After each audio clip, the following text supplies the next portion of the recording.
Even if contractors are bidding off the same design, you never get the same results. When I was in Tussie, there was this one client that got three bids off the same design. And the one contractor came back at $6,000. The other contractor came back at 30, and Tussie came back at 70. And the homeowner's words to me were like, I knew the contractor that came back with 6 had no idea what I was asking for. This episode is brought to you by hardscaper.com. The Hardscaper mission is to empower industry professionals with the skills, inspiration, and confidence they need to take their businesses to new heights. Struggling with training programs for your team? Looking for helpful tips to build a better company? Subscribe today to gain access to hours of interactive on-demand hardscape construction and business courses for free. Check out hardscaper.com. You're listening to Hardscape Growth, a podcast for hungry professionals who want to grow their businesses and level up. Hello, everybody. Welcome to another episode of the Hardscape Growth Show. I'm your host, Alex from TechnoBlock, and today we are talking about something I love talking about, if you can't tell by my voice already. Sales. We are selling. We are selling today, and we're going to talk to Wes from SynkedUp about how confidence equals sales. Before we start recording here, we were talking about how important it is to be quick with responding to clients and getting quotes to them. I asked ChatGPT has become my best friend in the past year. I asked it a lot of questions. Asked, how likely will the customer choose the first quote they get back when embarking on a home renovation project? The answer is that statistically, 20 to 30% of homeowners will choose the first quote. Why? Because they've established trust. They are upholding their reputation. So I saw on the website, you look like a professional. I met you, you look like a professional. And you got me the quote really quick, which is professional. It's simple. If the quote is easy for me to understand, it's not a ton of technical jargon and 15,000 lines for me to comb through. I get it. I already trust you. The numbers make sense. Let's do it. Quality of the presentation. If you wowed me with your pitch, you showed me everything I like, I already like you. The numbers make sense. The quote is simple, and you got it to me quick. Let's go. And especially knowing that we operate in a space where most of your competitors are taking 3, 4, 5, 6, 7, 8, 9, 14, 18, 20 days to get back to the homeowner with a quote, that is a huge opportunity for you. So Wes, we're going to talk about sales today. We're going to talk about how do you have the confidence needed to be a good salesperson. And we're going to talk about some of the mechanics that make it successful. Let's go. Let's go, man. This is going to be awesome. And one thing I'll say yet to build on what you were saying is the most common complaint from homeowners is that I can't get them to give me a quote. So the bar is so low. Like it is so easy to get this first mover advantage in this industry. All right. So let's talk about it. What do you want to do? So my theory on this, why does it take contractors so long? Why do they lose jobs? Two things. It takes long because they are reinventing the wheel, so to speak, on every single quote. They're running all the calculations, all the math, everything on every single quote. Start from scratch every time. Yeah. Yes. Instead of building systems and processes for like templates and production rates and that kind of thing. That's the mechanics of it. But the other thing is like, how many of you, if you're a contractor listening to this, how many of you have done the quote? You got to the point where you have the final number and you just sit on it and you don't send it because you're nervous and you're not sure that it's the right thing. You're not sure. Is this too high for them? Yeah. Am I too low? Am I leaving money on the table? It's crazy. I talk to contractors all the time. Like, I've felt this myself when I was trying to sell stuff. It's like, oh, we all feel. Anyone who's ever sold anything, unless you're in a store where the price tag is on the thing. If you're selling anything that's more conceptual, you have that debate with yourself. Even if you know the numbers are right, you did it. You're like, it's still a risk. You just hover on that send button and just can't bring yourself to send it. And then finally you do. You get to the point where you have that rip off the Band-Aid moment. You finally do. And then 10 minutes later it comes back approved. Like, oh, wow. Okay. I should have gone higher. Yeah, exactly. So, but the point I'm making there is that comes from a lack of confidence. And that lack of confidence is tied to your confidence in your labor rates, your markups, your overhead recovery, your quantity of labor, materials, et cetera, inside of those quotes. And the best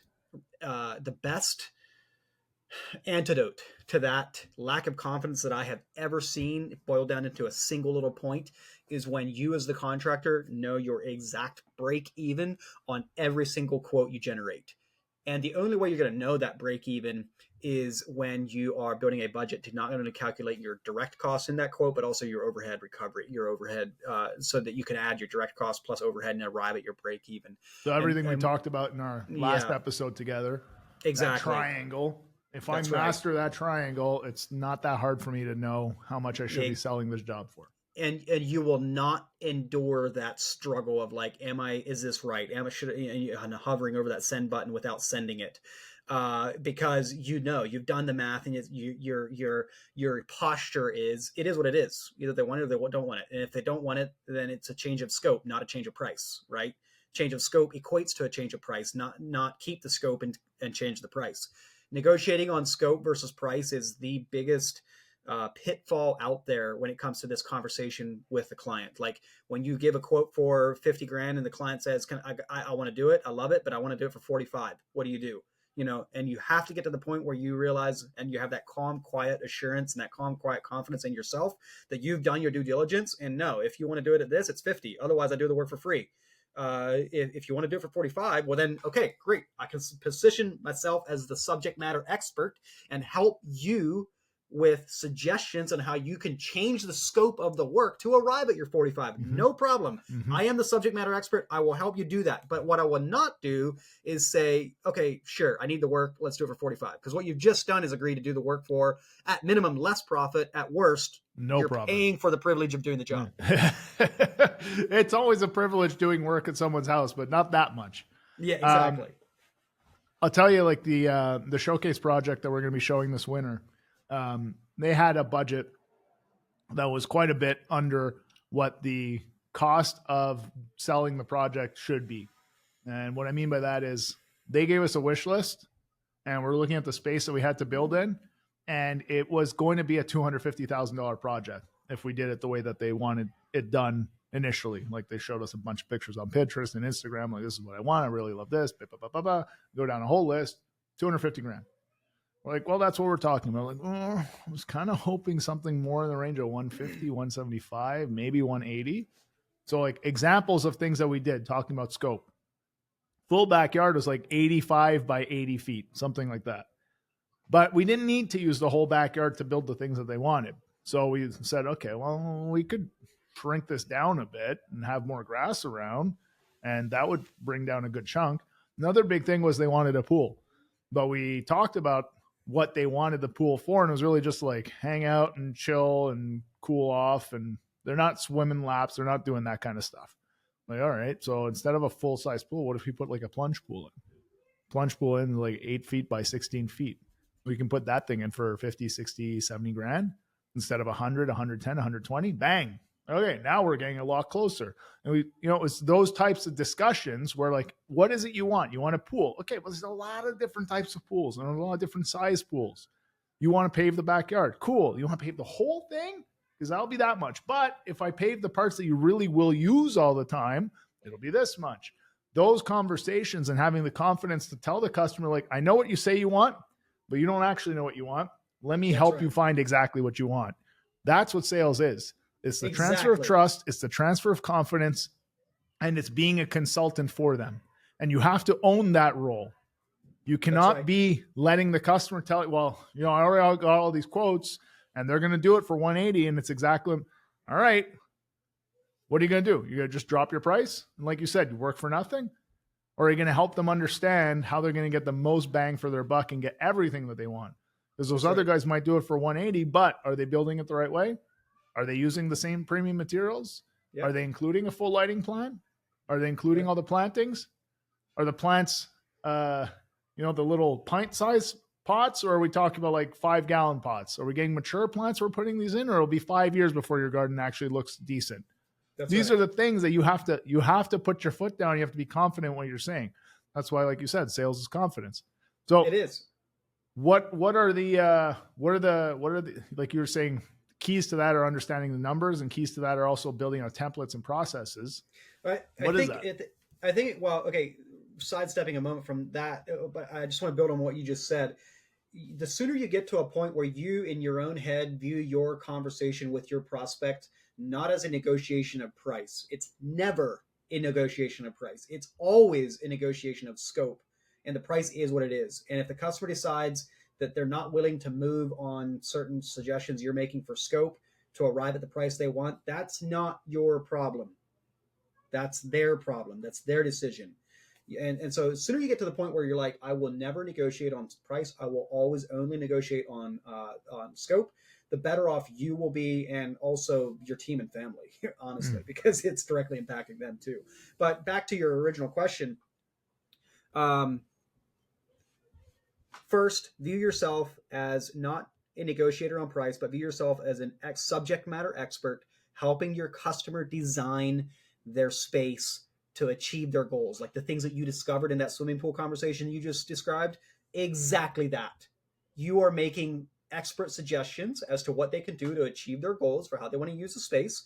And you may find tremendous, big opportunities to bring the price down or adjust whatever it is to pull that off without sacrificing your profit margin. And something that's really key to maybe back this theory or concept up with facts is get to the point where you know you're break even on every single proposal, so you're never tempted to fall back and negotiate on price. Because if let's just say that you submitted that bid for 50,000 as a hypothetical example, Mrs. Jones said, I want to do it for 45, let's go. But you know your break even on that job is 42, you're probably not going to do it. But if you only had your direct expenses of labor materials in numbers in front of you on that piece of paper, and your direct expenses were maybe, I don't know, 30. Okay. You'll be like, yeah, sure, I can do that. But what's hidden in there is your cost of being in business, your overhead, all of the stuff we talked about in the last episode. So go back and listen to that if you need a refresher on that. But the biggest things that you can do to move the needle to win jobs and to increase your confidence is invest into systems and processes for the mechanics of producing a quote in your business. And what that means is, instead of doing the math by hand on every single quote over and over and over and over again, take that time, develop templates and production rates. If you don't know what a production rate is or haven't heard of that term before, what it is essentially saying, hey, if I do a patio and it's 400 square feet, how much labor will that take me? If I do a patio and it's 800 square feet, how much labor will it take me? It's a formula that spits out the answer to how much labor it will take me based on a production rate. So let's say you do a 400 square foot patio and it takes you, let's just say 3 days with 2 guys, and you do 10 hours a day. So 2 guys on a crew, 10-hour days, that's 20 man hours a day times 3 days, that's 60 man hours. Divide 400 by 60, bingo, there you have your production rate. Okay. So that's what that is. So investing your time into templates and production rates is key to the mechanics of producing a quote, not the concepts or the confidence necessarily, but the mechanics of producing a quote.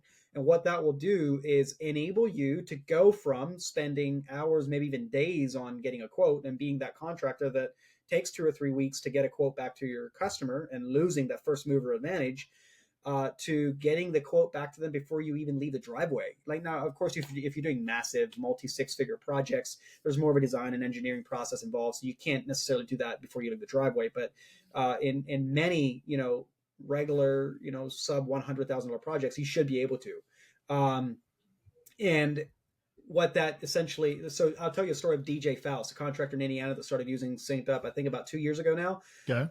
What his quote process looked like before he came on to SynkedUp was, I go visit the customer, I get all the specs and the drawings and the kind of get the idea of what I need to go back and quote. I get back to the office, and the next time I have time, I will produce a quote.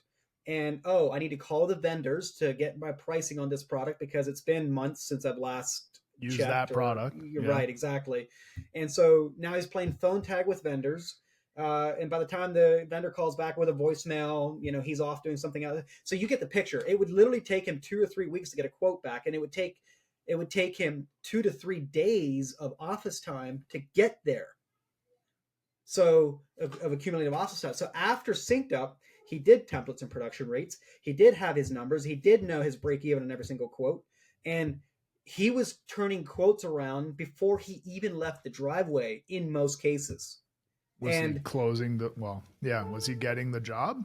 more often. Yeah, and so his close rate went up, even though he was charging. This is a kind of a separate tangent. In that whole process, his pricing went up, right? Yeah, going through all that. Yeah. So when he did a budget and all that, his pricing went up. So you would think that, hey, maybe I might start closing less jobs. But because he not only did his budget, pricing went up a little bit, but because he didn't stop there, he also invested in templates and production rates to speed up his quote turnaround time. What he found, he was closing more jobs than before because he was the one getting the quote back before he even left the driveway. He had the first quote back to the customer. They had just came off the conversation of designing what this space would look like, and the customer is the most, right there is your peak excitement from the customer, right in that moment. And when you can capitalize on that and get that quote, well, this is what it would be, $37,000 and 450, there you go. Your chance of getting that signature and that down payment check is exponentially higher if you can pull that off. And I don't think that you can underestimate, I know I said this at the start, but like most guys, the customer is chasing the contractor to get the quote. Yeah, exactly. Like I met you, I like you, I want to start, I want to know how much. Voicemail, text, response by text says, should get that to you by the end of the week. End of the week passes. Next week, I still don't have it. I'm the homeowner. Now my trust is being eroded too, because like, what? He told me he was going to get to me by the end of the week. He didn't. Strike one. Sends me the quote. Right. Oop, forgot that thing. Here's a revised quote. Oop, strike two. These are things that like, we cannot underestimate them, because as you try to grow your business and as you try to pick up higher and higher end work, if that is your ambition, these are serious people that don't have a lot of time to waste, and they will pay a premium. They won't tell it to your face. Some will, but they won't pay a premium if they don't trust you, but they will pay a premium if you're making their life easier and you're saving them time. That's right. And if I met one guy and he checks all the boxes, he said he's going to do everything exactly the way I want. I'm super impressed with what he showed me. And he spits out a quote in very little time. That tells me that he's on top of his stuff. He knows what he's doing. And I'm more inclined to go with it. Statistically speaking, as I said, 20 or 30% of the first quote will be signed just because it's the first quote. Just That's because. Right. So like, I like that advantage in a competitive space.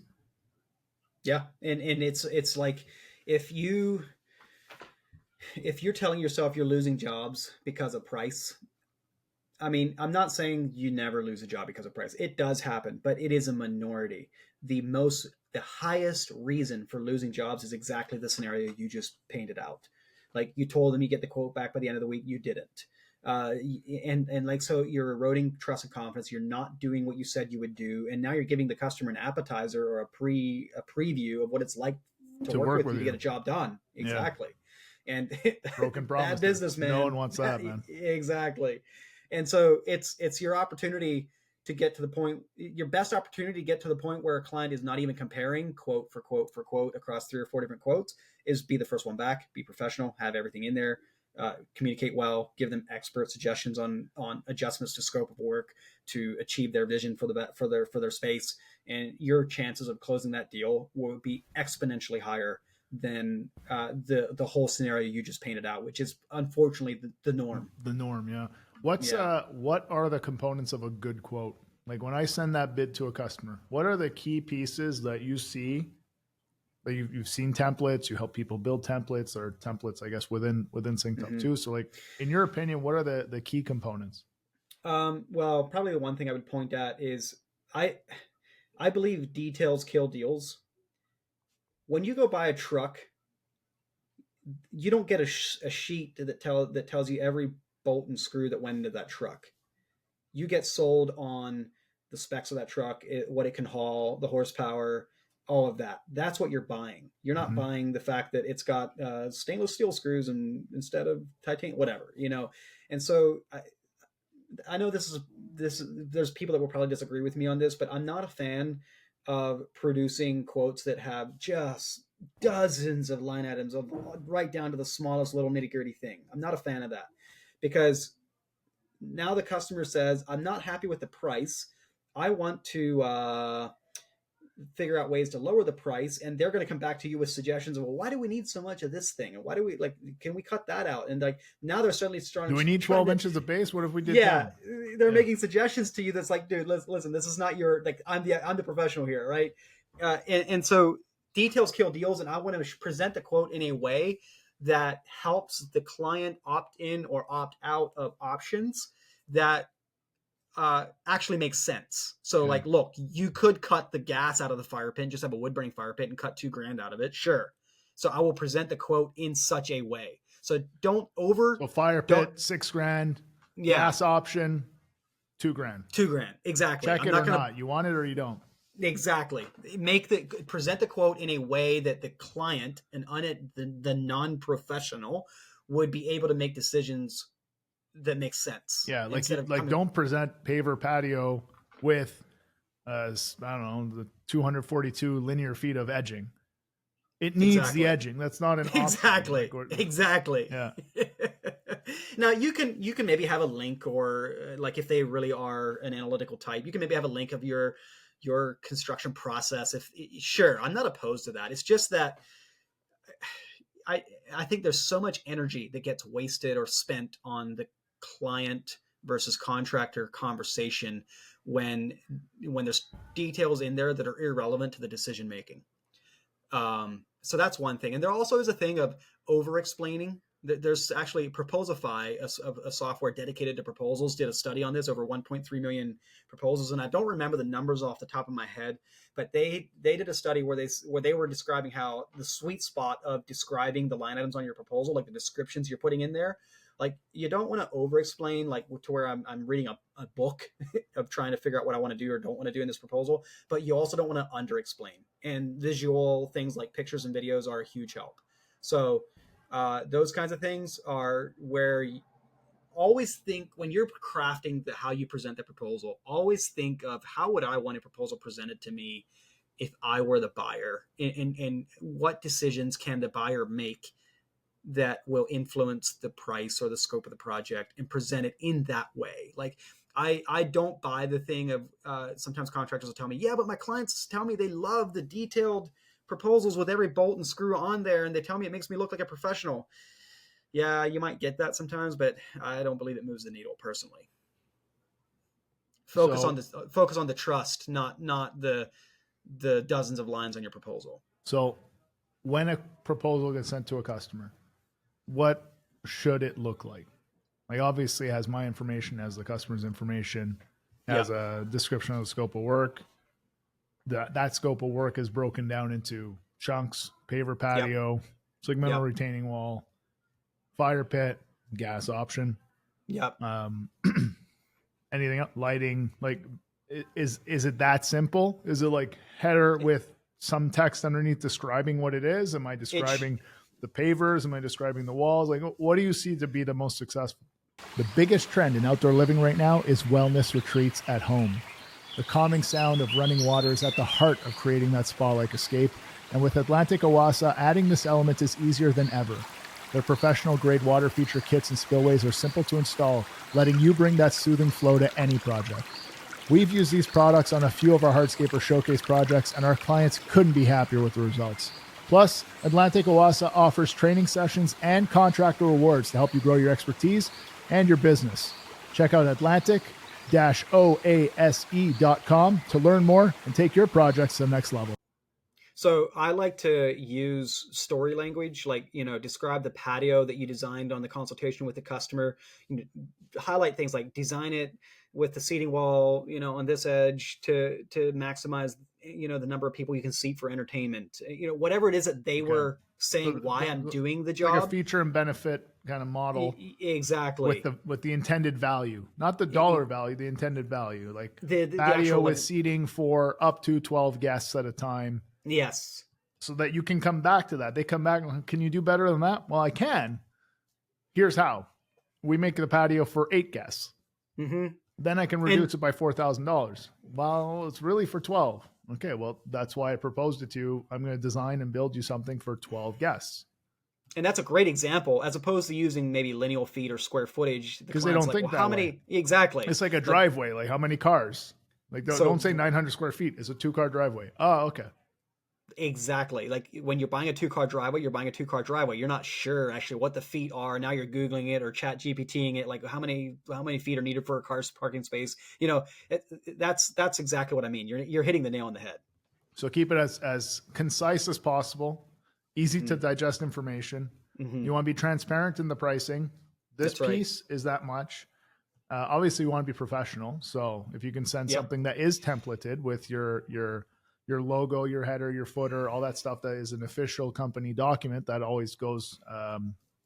No, I was going to say a long way, but it does go a ways in inspiring confidence and trust. 100% it does. And also, this is your moment to set expectations. So you should have a terms and conditions page somewhere with your contract to protect yourself, but you should also use that to set expectations.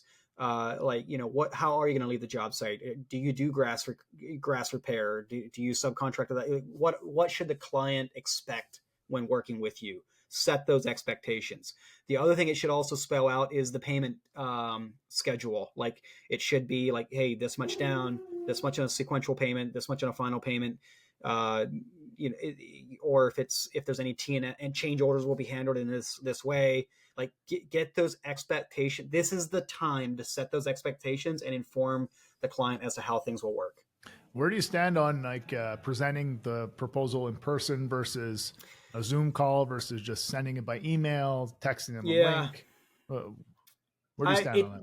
It depends on, like, if you're doing massive multi 6-figure projects, definitely in person or at minimum on Zoom, But if you're doing, $40,000 patios in regular backyards, like I think sending in a email with or sending the email while on a Zoom call, a 15-minute Zoom call, is fantastic. Actually, that same study shows that proposals with a fast turnaround time and e-signatures are 3.3 times more likely to close than if you just send a text or an email with just text in it, and now they have to reply and say, yeah, I want to do this, but not that. Like if you just have the optional like toggles, like I want this, I don't want that, I want this, I want this, I don't want that, and with the e-signature, bam, I'm done, I'm confirmed it. Like if you have that in your system, they're triple as likely, more likely to close than if you don't have that, or you're just sending PDFs without any ability to auto sign or anything like that. Yeah, I would tend to agree with that. I mean, you're reducing just the hesitation. You're holding the pen and you click the button, initial sign here, and you want to the principle I think that this proves, that these statistics prove, is that you want to be the easiest person there is to do business with. That's the takeaway. You want to focus on removing friction. If I have to wait till I get back and can print this thing off and sign it and send you a picture of it or snail mail it back, like that's friction that will kill deals, whether they intended it to kill it or not. It just is. Makes sense. But if I'm doing really low ticket stuff, like maybe a couple $1,000 landscape cleanups or whatever, like I will send those over email all day, no problem. So I think it depends more on what kind of scope of work, what kind of work that you're doing, than as a universal best practice. I was at an event a few months ago talking with a few contractors, and there's this one guy, he basically only works for millionaires. What they do when they send the quote is they'll actually have a courier, I don't know if it's FedEx or just some local courier or something, but they'll deliver a box, and in the box will be the plans, it'll be the proposal, and there will be, because like he's only doing $500,000 up jobs, with a bottle of champagne and 2 glasses in it. Dude, that's legit. Yeah. Like you haven't even signed yet, but I'm so confident that we're going to do this. I'm sending this to you so you can pop a bottle of champagne because you're in good hands. I think, and it works. I asked him, how often does that work? It's like, I don't think we've lost one yet. Blows them away. And that comes back to the proposal moment. This sales process that we're talking about is your opportunity to convey what it's like to work with you. Don't underestimate that. So when you say you're going to get the quote back by Friday night and you don't, bad move, Brent. That's not gonna serve you well. So you got to know your costs. You got to know your actual expenditure of resources in building projects. You have to know also how much profit you're aiming to make and confident that you will make that. You also need to know, I would argue against this at the same time, but you also need to know kind of what the market will bear. Now you come in there and they've got 3 quotes for $100,000 and you come in at 350.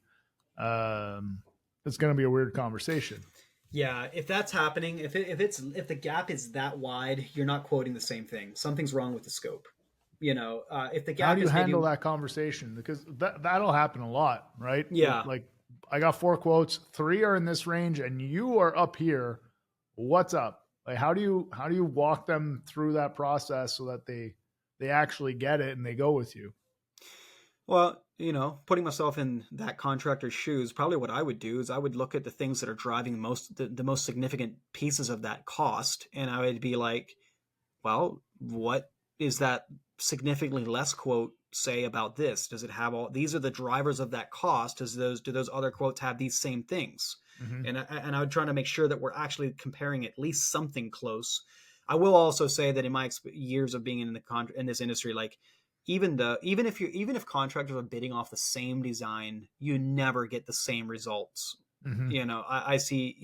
I've seen that happen. Like when I was in Tussey, there was this one client that did that, got three bids off the same design, and the one contractor came back at $6,000, the other contractor came back at 30, and Tussey came back at 70.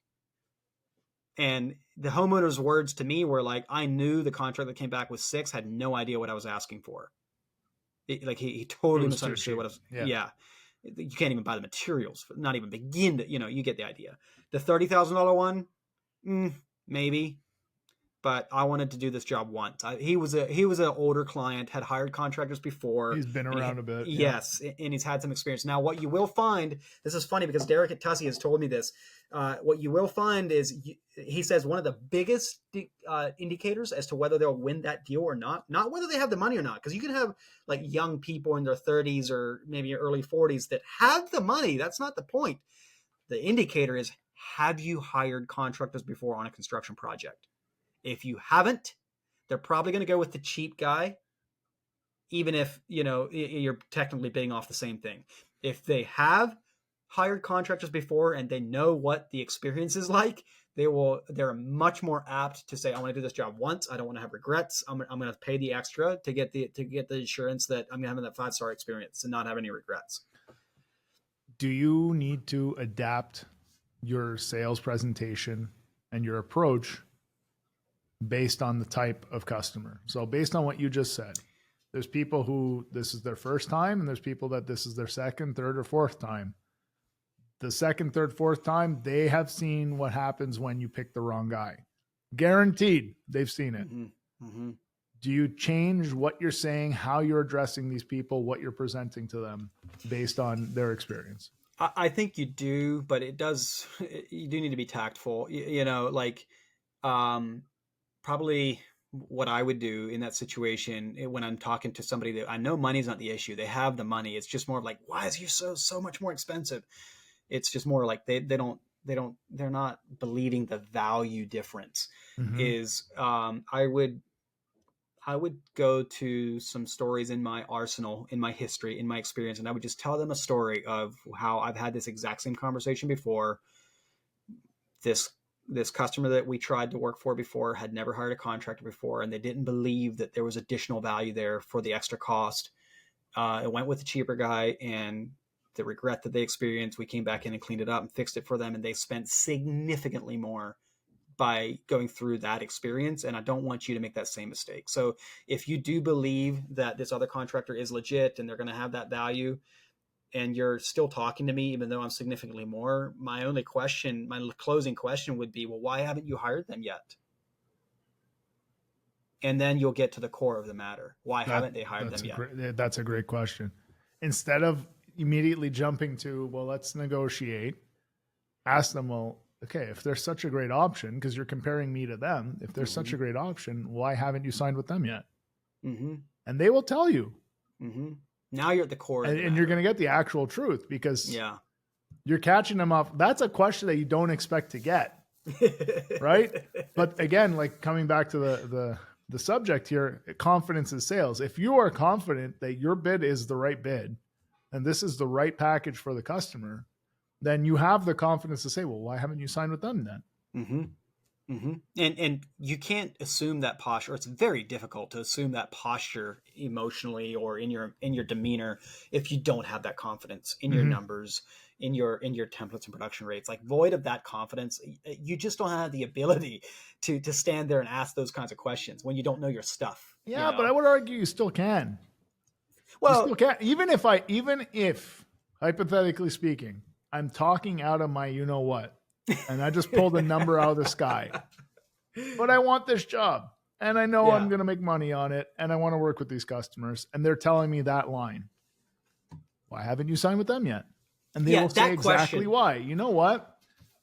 I didn't really think about it, but now I think about it.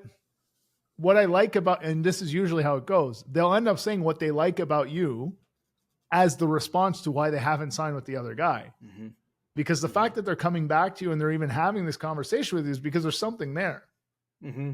Why haven't you signed with them? Well, you know, you guys, what I like, the presentation's super polished. Every time I call the office, someone answers the phone. I look on your website, see all the reviews. My neighbor did you guys, and yeah, you were more expensive than the other quotes that they got, but you guys were good. And I like the work. That's why I called you guys. I just wanted to get other pricing. But now I'm seeing the other options and I'm like, I could save 40 grand here. So why haven't you signed with them? Mm-hmm. And sometimes it could, another angle is like, well, I could cut this by 40 grand by doing X, Y, Z change to scope. Like I could do that if that's what you want to do. If that truly, you know, and continue just massaging that conversation until you get to the point where the client might be like, oh yeah, you know what, that the other contractor on the other bid never specified XYZ about the scope. You know, maybe they're not. So in the act of bringing scope suggestions to them, you will probably excavate away things that are not specified in the other cheaper quote. Yeah. And then it also opens the door to other conversations like, okay, well, maybe we can phase this out. You know, I can run the conduit for the lights and we can do the lights next year or 2 years ago, 2 years from now. Or have you heard of our Pave Now, Pay Later financing program? I can finance that 40 grand difference and we can spread it over 10 years. No interest. Like that, you get what you want. You get to do the job with me. We build it exactly as it's scoped out now. You pay this much now, and the rest is a monthly payment for the next 10 years. It's a little drop in the bucket, but you get to enjoy it now. Like you have options, but you need to ask questions. So I think that one there, you hit the nail on the head. That's an excellent question. Why haven't you signed with them? Yeah. And you can stay however you want, but ultimately that is the thing you're trying to figure out. Exactly. And then if you don't get the job and they do sign with them, that's a good question to go back to bids that you lost. Hi, I'm just doing a bit of a post-mortem analysis on our sales process. We want to continuously improve. We're dedicated to being the best professional hardscape company in the county. And we were in a sales process with you, and ultimately you decided to go with our competitor. We would like to know why.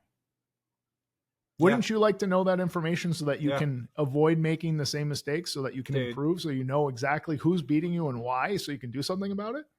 And doing that as opposed to saying I lost that bid because of price, like, oh, so powerful. That's so powerful. And I think most anyone, why the power of have you done projects before is such a powerful question is because I just look at my own experience. I've done significant projects myself personally where I tried to cheap out everywhere I could because I had to, right?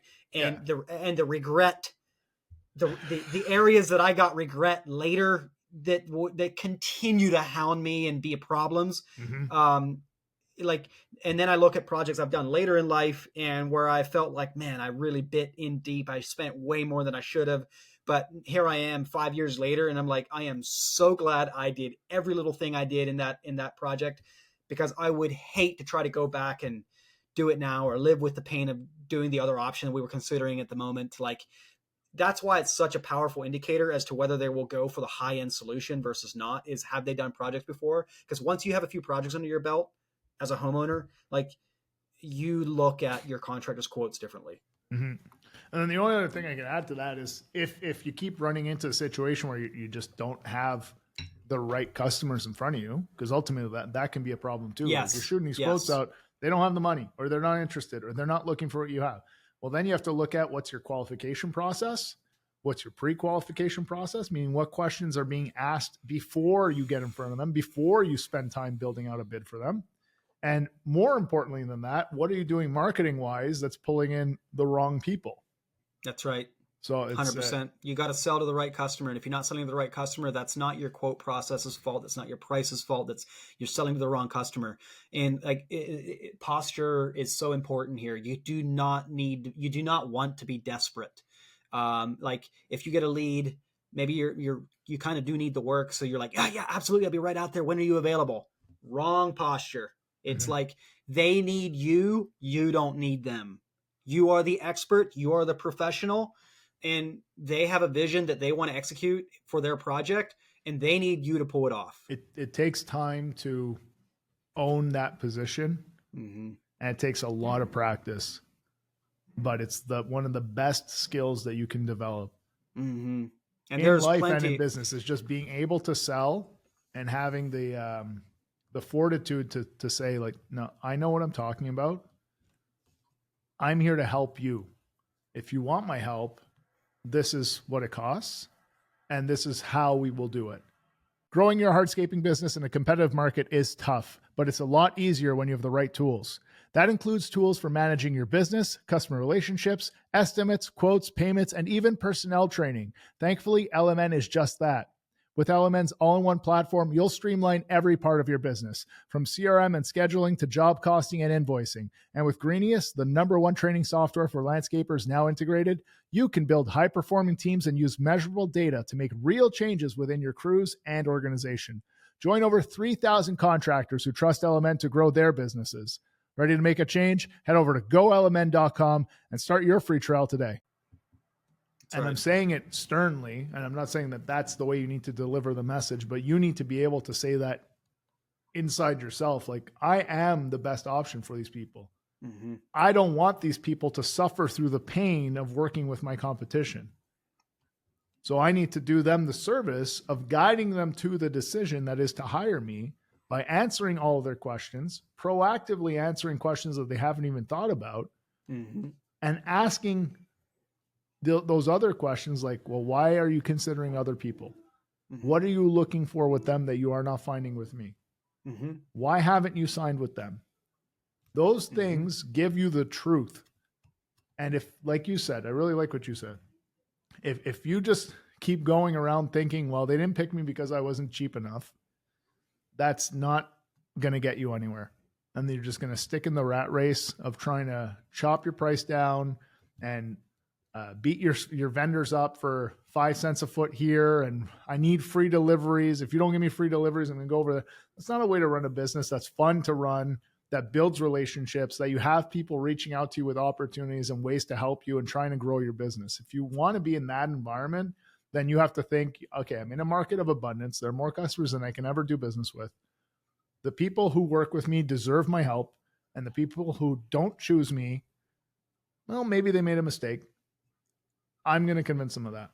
And when you start taking that stance, it forces you to look at everything you're doing, not just your sales pitch, not just the questions you're asking, but also how are you positioning your brand?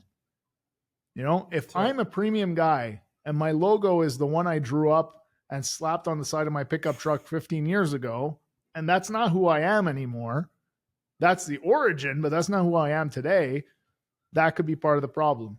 If my website was built 10 years ago and all the jobs on there look like jobs built 10 years ago, that could be part of the problem.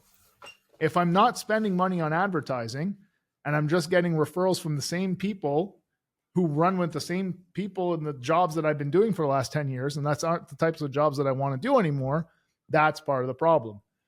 It's seldom price, even in a tough market.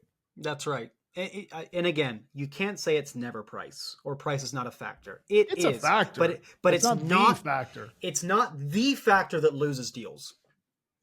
100%. Otherwise, Lamborghini would never sell a car. Yeah, I guess so. Yeah. Yeah, I'm a Ferrari guy myself, but But the other thing that you did touch on that we haven't spent hardly any time on is the whole quote or the lead qualification process. I cannot overstress how important that is. You will run around like a chicken with your head chopped off without a solid lead qualification process. That is a necessary part of this entire sales process. I actually have a webinar I did a while back last year about this time on that, what Tussie Landscaping did for their lead qualification. I can shoot you the link if you want. Yeah, I'd like to see that. Yeah, it's but it describes what Tussie does, and it made a world of a difference. Like, our salespeople went from doing consults late at night to like in this whole posture of I don't need you, you need me. It's like no, like I'll tell you when my availability is, and you pick. Well, I work, I can't take time off. Well, how important is this? How badly do you want this job? Yeah, exactly. It's not. And I know, because even myself, like I have to take that stance, but like that's work me, personal me. Like no, I'll be there, I'll help you, whatever. That's right. But like you have to do it, because otherwise you're letting yourself get walked all over from the get go. You'll never be able to sell the job at the price that makes sense for your business long term if you're allowing yourself to get pushed around off the first call. That's right. It's a complete mindset thing, and it's there's some great. It sounds like BS, but it's 100% true. Like, you look at the people who crush it in sales, they know that they're there to help, because that's what sales is. You're helping people, and the better you are at helping people, the more money you make. You're solving a problem. That's right. And there's some great resources out there about this sales training, this sales mindset, the personal development in sales that every contractor needs to invest into. Like, there's Sandler sales training is a very popular one. Tom Reber, Contractor Fight, they teach that.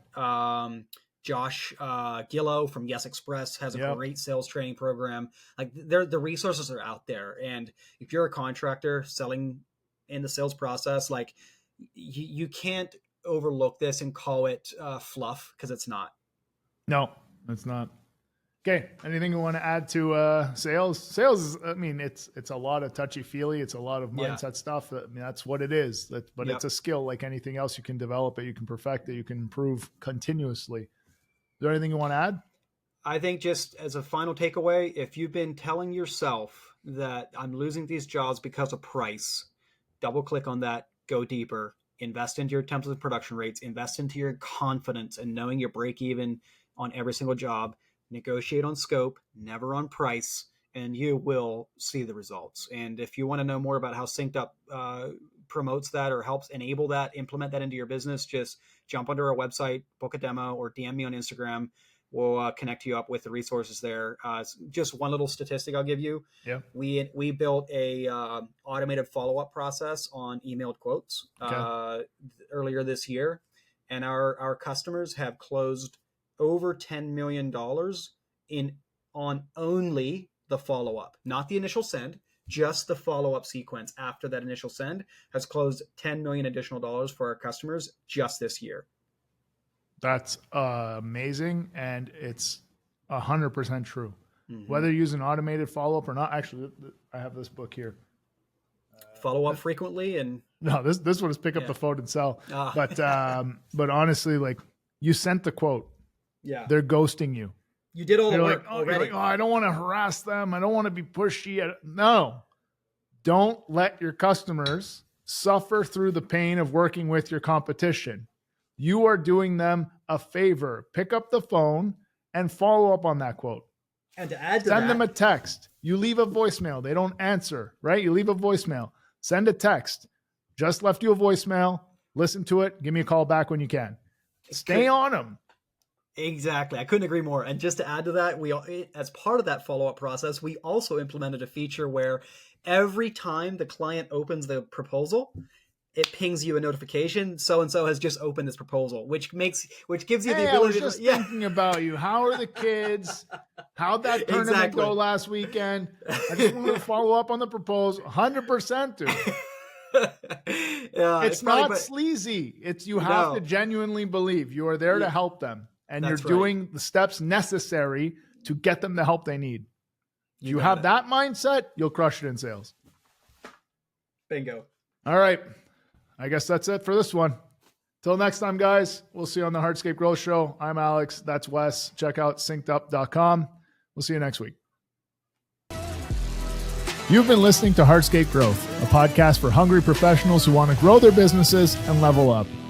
Each episode is all about taking the next step in running your business, so make sure you never miss a show by subscribing on your favorite podcast player. And if you're finding this information to be useful, help others in your position discover us by giving us a star rating and leaving a comment. We'll see you next week.